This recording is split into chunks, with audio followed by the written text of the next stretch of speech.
Okay, part 6 of my diary. So last time I kind of talked about kind of the aftermath of the first time that CJ and I cheated.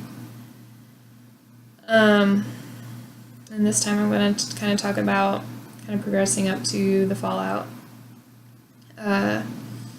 So I traveled. So when I left to go travel for my internships, CJ and I had decided that when I came back to Kansas City, that we were just going to be normal friends. We weren't going to do the benefits thing. And so that was fine. We agreed on that. And so I went traveling, and there were nights when I would get super lonely, and because he was always up late, he would be the one that I would call. And I enjoyed talking on the phone with him. I don't know why there weren't very many other people I felt that I wanted to call. Every once in a while I would call my best friend, Andrea.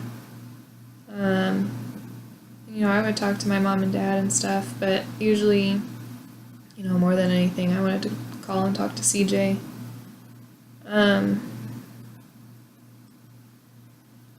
So we did, usually about once a week, although sometimes, CJ was kind of selfish. He doesn't like to be on the phone a lot, so if he didn't feel like being on the phone, he wouldn't talk to me. There was one time, the one time he was kind of in a funky mood and didn't want to talk on the phone was the one time that I was having a really tough time, battling with loneliness. I, really needed somebody to talk to, and I had deemed CJ to be that somebody. And he kind of let me down. Well, kind of. He really let me down. I don't know. Whatever. We moved on. And so, yeah. It kind of went on like that for a while, and I think maybe I don't know. I think he associated me with the times that he got drunk, because there was one time that he went out of town with a friend and he got super drunk. I don't remember if he called me or if I called him, but he wanted me to go out and meet up with him they're out in the middle of Kansas. I was out in Colorado, and I was like, I can't do that. I like the fact that you're trying to invite me out, but I can't do that. It's very rare to have CJ invite me out to go do something, because normally he doesn't put effort into relationships, friendships, or anything.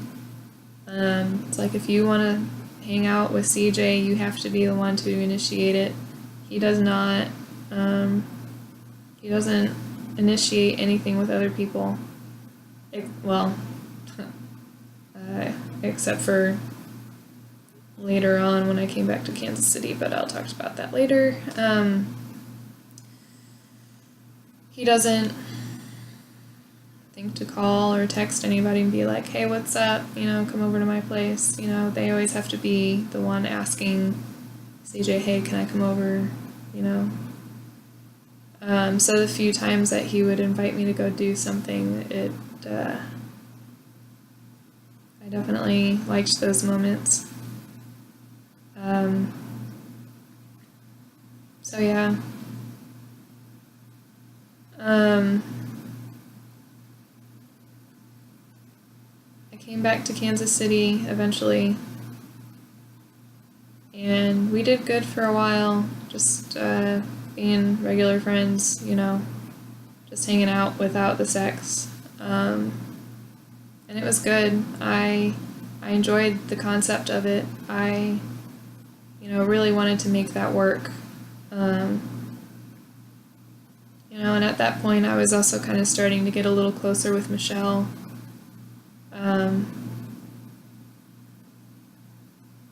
So I really wanted it to work that way, to where we could just be normal friends.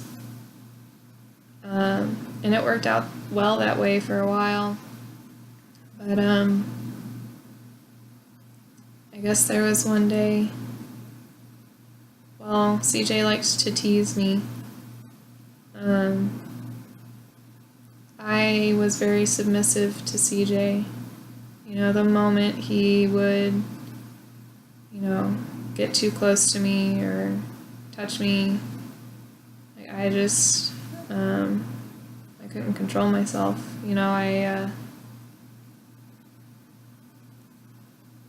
Was kind of, it sounds cheesy, but I melted in his hands. I was like putty. He could control, he had complete control over my body.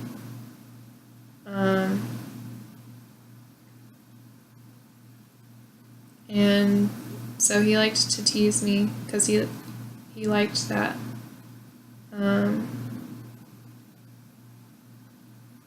I think CJ had authority issues and control issues. Because he's not someone who has a lot of control in his life. He is very dependent on Michelle financially. Without her, he wouldn't have a roof over his head. I mean, he can go back to his parents if he wanted to, but I guess he didn't want to do that. So he was very reliant on her for a lot of responsibilities. He was not a responsible person, especially whenever he drank. And when he drinks, he doesn't just get tipsy, he always gets hammered. Especially, I guess, starting around this time, they were in a new house, so they didn't have to worry about not making noise and stuff. Or at least not as much as, when you're in an apartment.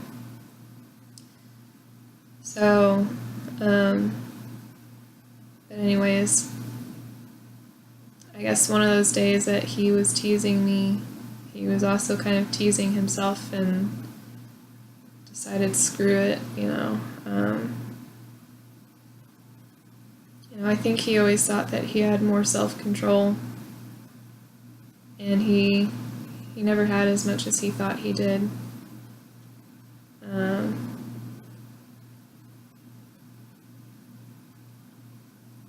I guess, I don't know, the teasing went on for a while before, we kind of got back into having sex.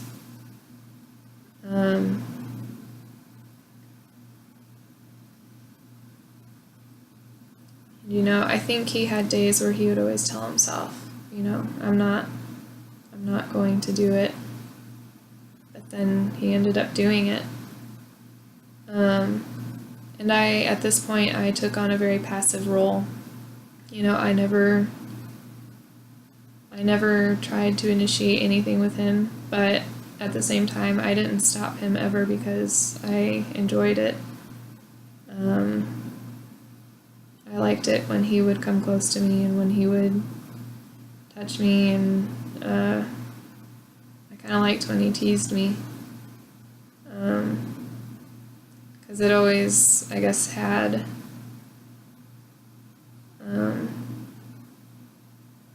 it always kind of raised my hopes for something more,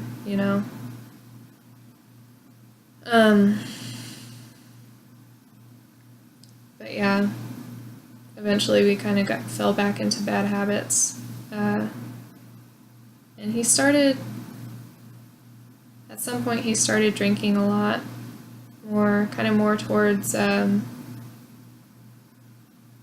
guess it was when spring was starting, so around Easter time, he started drinking more. And I know his relationship with Michelle was not going well.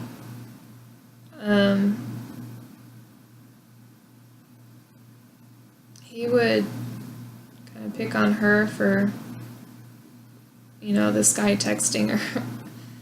CJ, I don't know. He got on Michelle for, some guy at work texting her, and she didn't even like the guy. But he would use that as an excuse to argue. So I don't know if I think he wanted to have the single life where he could just mess around with anybody and not feel like he was going behind anybody's back or something like that. I don't know. He wanted to be single. I know he missed the single life. But I think he didn't really want to break up with her. And I think it's because, a lot of it's because if he broke up with her, then he wouldn't have a place to live. He needs a sugar mama. So the situation just really sucked for everyone. He couldn't leave her if he wanted to because he didn't know how to take responsibility for his life. He wasn't very consistent with his jobs. He never kept a job longer than, in the time that I knew him, he never kept a job longer than a year, a few months at best. Or sorry, not at best, but there was one that he only kept for a few months. And then with Michelle, there was one day that he flat out told her that he didn't love her. And I can't imagine how much that hurt.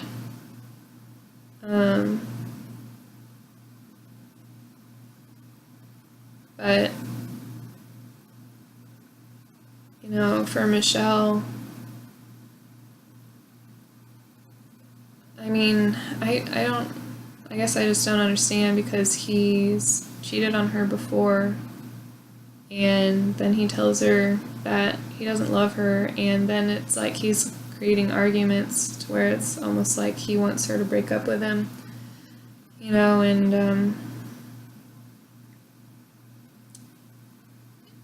and just the way that CJ is, he's not responsible. He doesn't really have a lot of respect for others. He comes across like he does, but his actions, he talks big, he talks like he does, but in his actions, he does not. And so anyways, I'm getting off track. He started drinking a lot more because he had a job. He had been without a job for a little while and he had a job now, so I guess he had money to blow on alcohol and stuff. So he was drinking more, getting into more fights with Michelle, and messing around with me more. And then I guess at some point,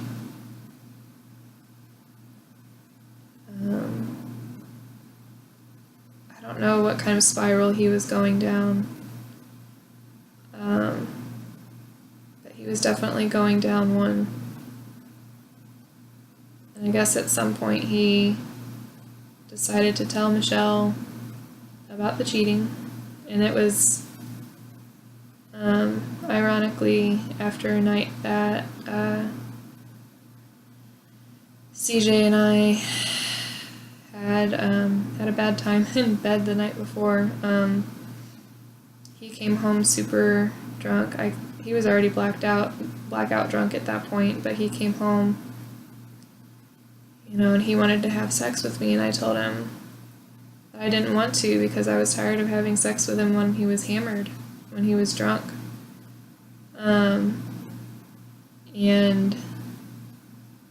But he kind of pulled me off into the bedroom anyways, and I didn't put up any physical resistance, but I didn't want to do anything that night.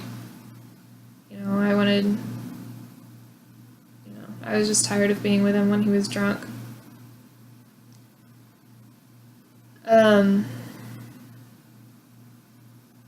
But he did kind of force me a little bit that night. He'd be taking my clothes off and I'd be, putting them on, putting them back on as soon as I could afterwards. When I refused to go that route, then he wanted me to give him a blowjob. And I refused to do that, but he, was just kind of like, come on, I want you to do this for me, kind of a thing. And he had his hands in my mouth trying to pry my teeth open, and I fought against it for a little while, but he was so persistent, and I was tired, and I find it hard to fight against CJ when he's in his drunken state because of his control issues.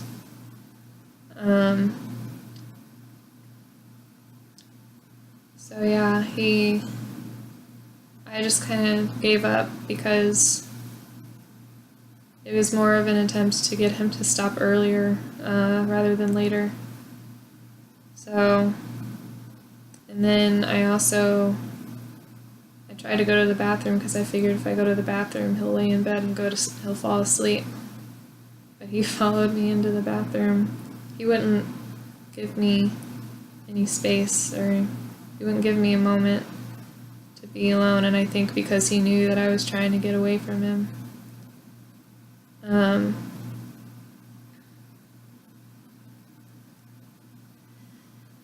So yeah, that was our last night together. Not a great one. That one I would definitely call a rape. And that was one that he later acknowledged to be a rape as well. And that was then the following morning. He didn't remember what he did to me, but I guess maybe he felt it in his subconscious or something. I don't know, because that was the morning that he told Michelle about the cheating. And yep. Sorry I'm over my time, but the next bit's the good stuff, I guess, or the juicy stuff, I guess you could say. I don't know whether you could say it's good or not. So, till next time.